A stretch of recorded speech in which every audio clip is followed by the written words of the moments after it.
Hey guys, চলে এসেছি বলিউডে ধামাকাদার কিছু আপডেটস নিয়ে। আজকের আপডেটসে Raavan 2 the family man season 3 S রাজামৌলির আপকামিং প্রজেক্ট সহ আরো অনেক আপডেট রয়েছে। প্লাস স্পাই ইউনিভার্সের ফিউচার নিয়েও কিছু আপডেটস রয়েছে আজকের ভিডিওতে। আজকের সাপ্তাহিক আপডেটটা আমি শুরু করব রাজামৌলির আপকামিং মুভি SSMB29 দিয়ে। SSMB29 রাজামৌলি আর মাহেশ বাবুর এই সিনেমার নাম হতে পারে গ্লোবাল ট্রটার আর না হয় বারাণসী। তবে এখনো কিছু অফিসিয়াল করা হয় নাই। যা কনফার্ম সেটা হলো যে 15 নভেম্বর সন্ধ্যা 6টার দিকে এই মুভি রিলেটেড একটা অ্যানাউন্সমেন্ট করা হবে। এখন জানা গেছে যে এই অ্যানাউন্সমেন্টটা তারা একটা লাইভ ইভেন্টের মাধ্যমে করবে। আর এই লাইভ ইভেন্টটা জিও হটস্টারে লাইভ স্ট্রিম হবে।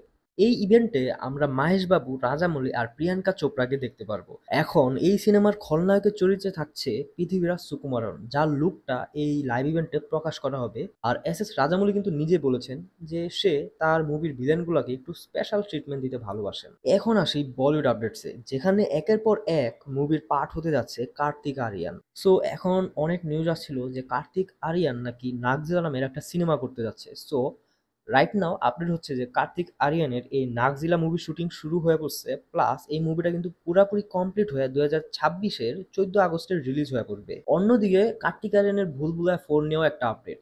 সো জানা যাচ্ছে যে এই ভুলভুলাইয়া 4-এ কার্তিক আরিয়ান তো থাকবেই, পাশাপাশি বিদ্যা বালানের মতো এই ভুলভুলাইয়া ফ্রাঞ্চাইজি রিটার্ন করতে যাচ্ছে the OG Akshay Kumar. So এখন মুভি রিলিজ ডেট নিয়ে যেহেতু বলতেছে, সো বলতে হবে যে রণবীর কাপুর, ভিকি কৌশল আর আলিয়া ভাটের যে আপকামিং মুভি হতে যাচ্ছে লাভ অ্যান্ড ওয়ার, এই মুভির অফিসিয়াল রিলিজ ডেটটা পিছিয়ে নিয়ে গেছে 14 আগস্ট 2026। আর অপরদিকে কেজিএফ স্টার ইয়াশের আপকামিং মুভি টক্সিকের রিলিজ ডেট 19 মার্চ 2026-এর জন্য কনফার্ম করা হয়েছে। চলেন এখন কিছু ওজি সিনেমা নিয়ে আপডেট দিই। তো জানা গেছে যে আজয় দেবগনের দৃশ্যম 3 এই মুভিটার অ্যানাউন্সমেন্ট ডিসেম্বরের ফার্স্ট উইকেই করা হবে। আর অপরদিকে জানা যাচ্ছে যে অক্ষয় কুমার আবারও 15 বছর পর আনিস বাজমির সাথে আরেকটা কমেডি সিনেমায় কাজ করতে যাচ্ছে। আবারও ফিরে আসি কার্তিক আরিয়ানের আপডেটসের উপর। সো জানা গেছে যে কার্তিক আরিয়ান কুনাল খেমুর একটা প্রজেক্টে কাজ করতে যাচ্ছে। এখন কুনাল খেমুর এই প্রজেক্টটায় তিনি নিজেই প্রডিউস প্লাস ডাইরেক্ট প্লাস এই স্টোরিটাও তিনি নিজেই লিখতেছেন। আর এই সিনেমাটা কিন্তু হবে মাকডাও এক্সপ্রেস ইউনিভার্সের একটা স্পিন অফ। আর অপরদিকে কার্তিক আরিয়ান কিন্তু আবারও কাবির খানের সাথে কলাপ করে আর একটা স্পোর্টস বায়োপিক মুভি বানানোর প্ল্যান করছে। সবকিছু ঠিক থাকলে 2026-এ কিন্তু এই মুভিটা অ্যানাউন্সমেন্ট করা হবে। এখন চলেন দেখে নিই বলিউডের বক্স অফিস আপডেট। সো দিওয়ানি কি দিওয়ানিয়াত এই মুভিটা কিন্তু অল ইন্ডিয়ায় 64 ক্রোর্স কালেকশন করে এখন হিট হয়ে পড়ছে। আর অন্যদিকে থামা মুভিটা 120 কোটির কালেকশন করেও বক্স অফিসে পুরাই অ্যাভারেজ।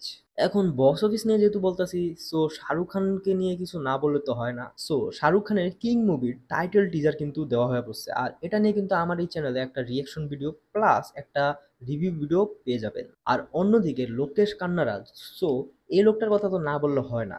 সো জানা গেছে যে লোকেশ কান্নারাজ এবার রিটার্ন করছে অ্যাজ অ্যান অ্যাক্টর তার আপকামিং মুভি ডিসিতে। সো এই মুভিটা কিন্তু দেবদাসের একটা মডার্ন টেক হবে। এই মুভিতে আমরা লোকেশ কান্নারাজের সাথে ওয়ামিকা গাব্বিকেও দেখতে পারবো। লোকেশ কান্নারাজের ক্যারেক্টার এই মুভিতে হবে দেবদাস, প্লাস ওয়ামিকা গাব্বির ক্যারেক্টার এই মুভিতে হবে চন্দ্রা। এখন এটা এক ধরনের মডার্ন ডে টেক হবে দেবদাসের কাহিনীর উপর, যেখানে থাকবে full on violence plus action. Family man season 3 এর ট্রেলার আসতে যাচ্ছে 7 নভেম্বর, প্লাস পুরো সিরিজটাই রিলিজ হবে 21 নভেম্বরে। অন্যদিকে স্পাই ইউনিভার্সের আপকামিং মুভি এলফা, যেটা এই ডিসেম্বরে রিলিজ হবে, এটার ডেট পিছিয়ে নেওয়া হয়েছে 17 এপ্রিল 2026-এ।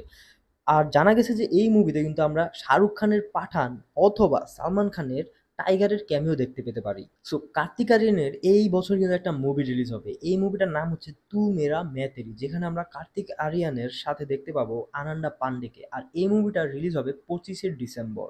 সো এখন কার্তিক আরিয়ানের আপডেট তো শেষ, কিন্তু এই ভিডিও শেষ না। ভিডিওতে এখনো বাকি আছে সাউথের রজনীকান্ত নিয়ে একটা আপডেট। সো রজনীকান্ত কিন্তু শিগগিরই রিটায়ারমেন্ট নিতে যাচ্ছে, কিন্তু রিটায়ারমেন্টে যাওয়ার আগে আমরা রজনীকান্ত থেকে এখনো দুটা মুভি দেখবো। তার মধ্যে একটা হচ্ছে জেলার 2 এবং আরেকটা হবে কামাল হাসানের সাথে তার মেগা প্রজেক্ট। এখন এই প্রজেক্টটা ধরা হচ্ছে রজনীকান্তের একটা ফেয়ারওয়েল মুভি হবে। অপরদিকে বাহুবলী দ্য ইটার্নাল ওয়ার একটা 3D অ্যানিমেশন মুভি রিলিজ হবে, যেই মুভির বাজেট ধরা হচ্ছে 120 কোটি রুপি। আর এই মুভিতে কিন্তু প্রভাস নিজেই তার ভয়েস দিচ্ছে। আর এই মুভির অ্যানিমেশনটা কিন্তু হবে ভাই পুরাই আর্কান লেভেলের। তো কোনো এক ফ্যান ইভেন্টে শাহরুখ খান জানায় যে রাওয়ান 2 এই মুভিটা বানানোর পসিবিলিটি এখনো আছে, কিন্তু এটা পুরাই ডিপেন্ড করে এই মুভির ডাইরেক্টর অনুভব সিনহার উপর। এখন অনুভব সিনহা যদি এই মুভিটা করতে রাজি থাকেন, তাহলে শাহরুখ খান তো পুরো এক পায়ে খাড়া। সো গাইজ, এটাই ছিল আজকের সাপ্তাহিক আপডেটস।